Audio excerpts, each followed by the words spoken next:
There's this moment when you're standing underneath a teamwork makes the dream work sign and it hits you. None of this is real. The language, the motivational posters, it's all theater. All those years of thinking that this was important, that it mattered. It doesn't. After my last few videos, I kept getting the same question. If we know work and careers are just optics and output, how do we keep showing up, right? You're right. We still might have to show up at the classroom, the job site, the hospital, the counter, the back room, whatever patch of capitalism you were assigned this week, and pretend that it all still deserves your time, your energy, and your Sunday night dread. You're tired of pretending that this spreadsheet matters. You're tired of fighting to be seen in a place that only values silence and speed.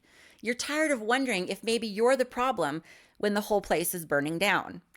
This is not a follow your passion video. This is not a leave your job and manifest a better one moment. This is not a video on quiet quitting. This is about strategic staying, a survival guide on how to do your job when you know it's all fake, how to keep showing up without losing your mind, how to stay in without selling out. Do just enough to function, not enough to forget who you are. It's for those that see the nonsense but still want to do their job well, not because it matters to them, but because doing it right still matters to you. And that's where we start. Because there's one thing that nobody tells you about surviving this performative work culture, and if you miss it, you're going to keep mistaking it for failure. You'll hear it loud and clear by the time that we're done. So, what is the best career move that I never made? Creating a work character, a work persona. A version of me who clocked in like a sitcom extra, right? Mildly upbeat, slightly competent, emotionally unavailable enough to survive the plot twists. Someone who could smile in a meeting, nod at the craziness, and not take any of it home. Like a motivational bobblehead who nods politely but internally says, absolutely not. Bonus points if you can blink, what a freaking joke, in Morse code while you do it. Instead, I kept showing up as real me. The one who over-explained in emails to seem collaborative, right? With 3 disclaimers, a smiley face, and a joke about tacos just so no one thought I was mad. What does Pac-Man put on his tacos? Guaca, guaca, guaca, guaca, guaca, guacamole. I was the one who said yes because silence made me nervous. I was the one that thought if she brought her whole self to work, she'd be valued for it. I was not. Here's the truth. When they say bring your whole self to work, what they mean is bring your whole useful self. Bring your resilience, your adaptability, your sure I can take that on reflex. Leave the rest, your boundaries, your grief, your doubt, leave that all at the door. Looking back, I can see this now. There were people that I worked with that actually did this. So while I was bending over backwards trying to be the MVP, they were just quietly killing it. They weren't the loud ones. They weren't the ones on every committee or replying all at midnight or staying late to fix what could have been fixed 5 managers ago. They just had boundaries, like knowing when to log off, when to ghost a meeting, and when to pretend their video wasn't working. While I was stapling my self-worth to every deliverable, they were already in the parking lot drinking their iced coffee with their unbothered peace and a face that says, sounds like a you problem. Now, at the time, I thought that they were underperformers, right? Now I realize that they just weren't auditioning. They had freedom. So build the work persona. Work you, filtered you, emotionally bulletproof you. Version 3.0 with 40% fewer feelings and just enough detachment to still be considered polite. Now, if I'd had a persona, maybe I wouldn't have spent so many years thinking that my inability to thrive in chaos meant that I wasn't cut out for success. You still show up, you'll still care about your work, but now there's a layer between who you are and how they score you. If the job's a performance, then damn, wear the uniform and know your lines. If you build this version of you, work you won't cry in the car after your shift. Work you won't spiral when her boss takes credit for her ideas. She's not fake, she's not edited. She's just real enough to function, right? Distanced enough to clock out and let it go, but not enough to forget who you are. And that's the point. Your work persona isn't lying. It's light armor, like emotional Spanx. It's tight enough to hold in the panic, but stretchy enough to survive that quick sync with your boss. It's a version of you that does the job without donating your soul. Now, you don't have to be a robot. That's not what I'm saying at all. You can make a friend. This isn't about shutting down. It's about cutting the chaos out of your life before it actually starts. Because most jobs aren't jobs, right? They're just high school with group chats and PTO forms. Same drama, upgraded consequences. Now the mean girl controls your PTO requests and cries during her performance reviews. You're not building a wall, you're just putting up a screen door. It's going to keep out the bugs, but still going to let the breeze in. You want to survive work fakery? Then don't go in naked. Suit up. Because when showing up means swallowing your instincts and smiling through bullshit, your boundaries have to be real. Sometimes the smartest thing that you could do is just to look busy, nod twice, and give them just enough to leave you alone. This isn't sabotage, it's strategy. When your brain is screaming, "This is the dumbest idea ever," but your mouth says, "Oh, I'm happy to help," the only thing that saves you are the lines that you won't cross.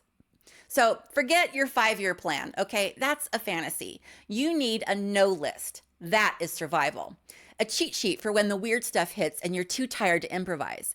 It's like a first aid kit for your soul, except instead of bandages, it has sticky notes that say, "Don't reply to Dave after noon on Fridays." Creating your persona is step 1. Now you script the behavior. You give them rules, a quiet, ruthless list of non-negotiables. Stop pouring energy into the company vision statement and start choosing where to care.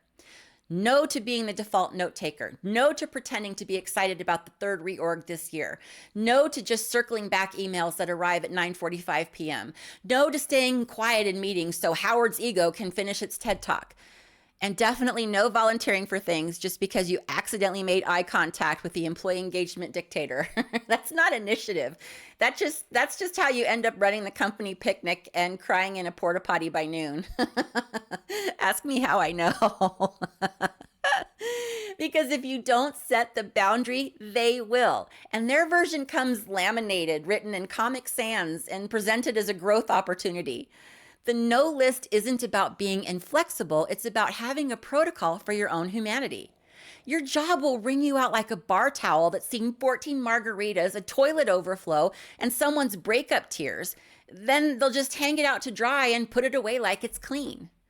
I really, really wish that I had done this. I think that I would have saved myself a lot of heartache and pain if I had just set work rules.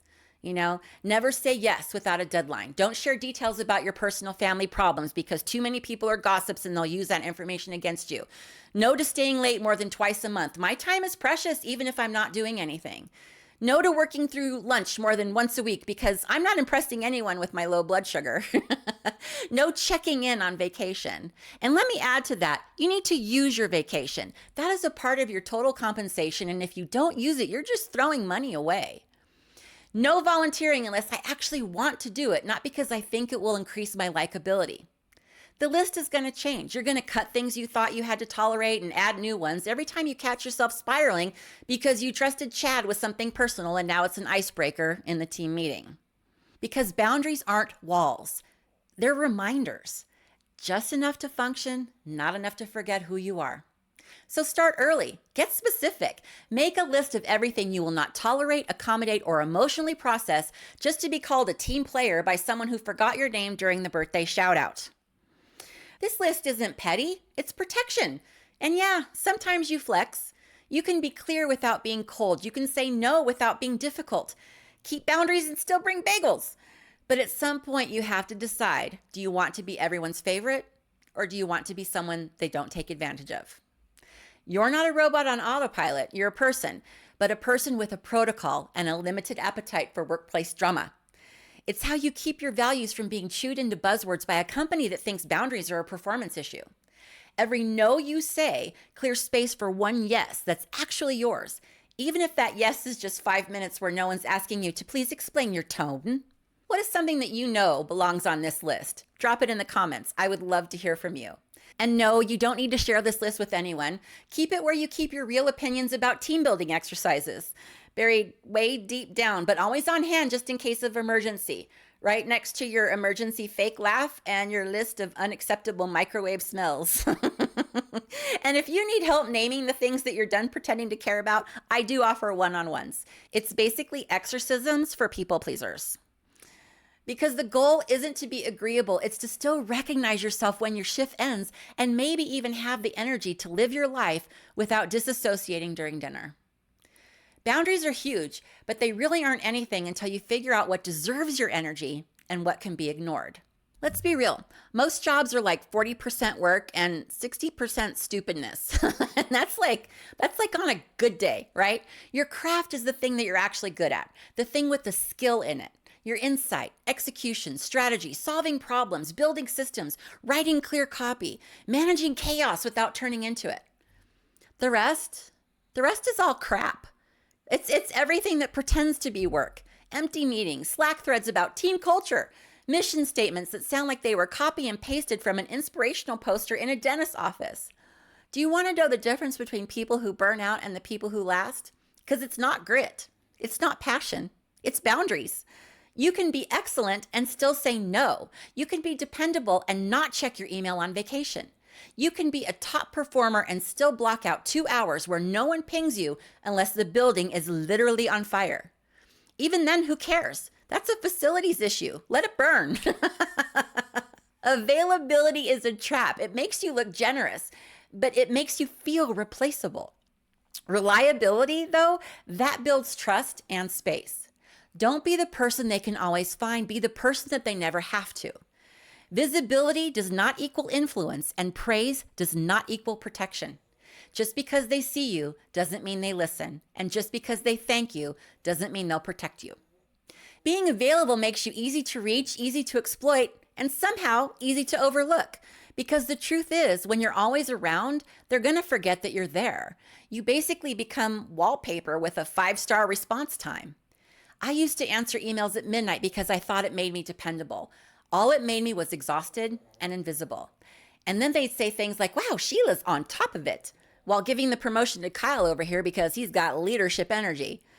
You want to build credibility? Be the person who closes the loop without needing a reminder, who gets the job done without the follow-up, who hits send and walks away. Just because the game is fake doesn't mean you get to half-ass it. Why? Well, because your name is on it.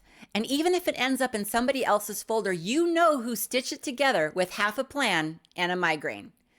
This isn't about loyalty, it's about identity. Care is a limited resource, and if you don't direct it on purpose, the system will drain it by default. You want the version of you outside this job to be proud of the one who had to survive inside it. But here's the trap.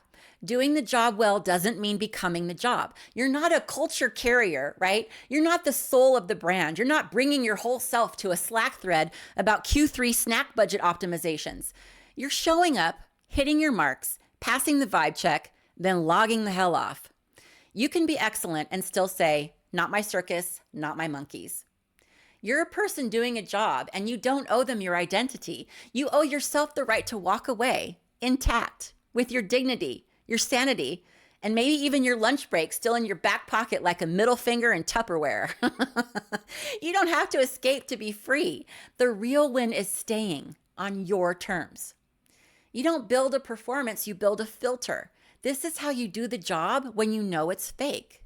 You keep a version of yourself they don't get to edit, right? You don't owe them your loyalty. You owe yourself the chance to care about things that actually matter. Stop pouring yourself into things that they'll never remember. Start caring on purpose. You shave off the parts that they exploit and leave just enough of you to get the job done. Real enough to function, edited enough to survive. You still show up, but now you're dangerous because you're not trying to belong. That's not apathy, that's clarity. And clarity is what lets you walk in, do the job, and walk the hell out without leaving pieces of yourself behind. Surviving this doesn't mean faking it. It means protecting the parts of you that still believe in real things, in doing it right, and not letting the bullshit make you bitter. You don't need to burn it all down. You just need to stop pretending that it was sacred. Because once you start seeing the script for what it is, you stop auditioning for roles that you never agreed to play. And the wildest part? Learning how to survive the system is what finally shows you how fake it really was. We talk about that more in depth here.